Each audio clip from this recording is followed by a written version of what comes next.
Bonjour, je m'appelle Isabelle Guerra, je suis dans l'entreprise depuis 3 ans maintenant. Je suis responsable qualité bricolage et leader du groupe Éthique et Empreinte pour l'entrepôt du bricolage. Bonjour, je m'appelle Émilie Guérin, présente dans l'entreprise depuis 12 ans. Je suis responsable études de marché groupe et je suis leader Éthique et Empreinte pour l'entrepôt du bricolage. Éthique et Empreinte, ça fait partie des valeurs de l'entreprise depuis 2017, au moment d'un congrès interne qui s'est tenu à l'Alpe d'Huez. L'ensemble des collaborateurs ont clairement affirmé leur volonté d'adhérer à ces valeurs de l'entreprise et qui consistent principalement à avoir davantage d'éthique et plus de préoccupations pour la cause environnementale.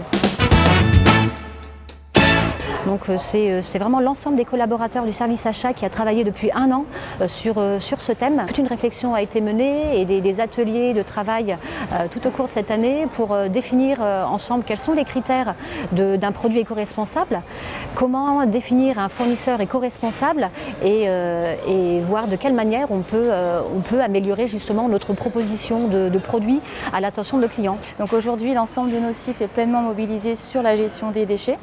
Donc, en vue de réduire nos déchets, nous avons déjà remis en place les bonnes pratiques sur la collecte et le recyclage, donc sur plusieurs domaines. Sur la partie papier, plastique, nous travaillons avec une entreprise sociale et solidaire qui se prénomme Élise. Également, nous travaillons avec une association qui se nomme Green Minded pour la collecte, le recyclage des mégots de cigarettes qui est un véritable fléau environnemental, premier déchet mondial. Nous travaillons également avec l'éco-organisme EcoDDS où nous équipons nos magasins progressivement des bornes de collecte et de recyclage des pots de peinture acrylique qui s'appellent Récupo.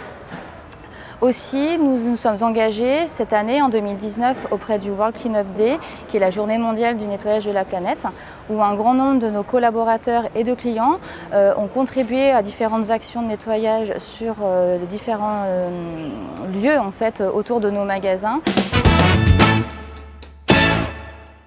L'entrepôt du bricolage effectue régulièrement des arrondis en caisse au profit d'associations porteuses de projets environnementaux et ou solidaires. Que lors de notre salon interne qui a lieu tous les ans à Chambéry, les 2 dernières années, nous avons effectué des dons de plusieurs milliers d'euros à 2 associations porteuses de projets environnementaux ou solidaires.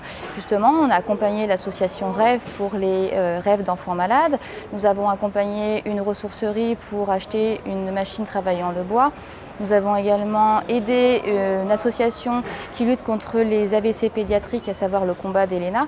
Et enfin, les équipes d'En passant par la montagne qui accompagnent des enfants au parcours difficile.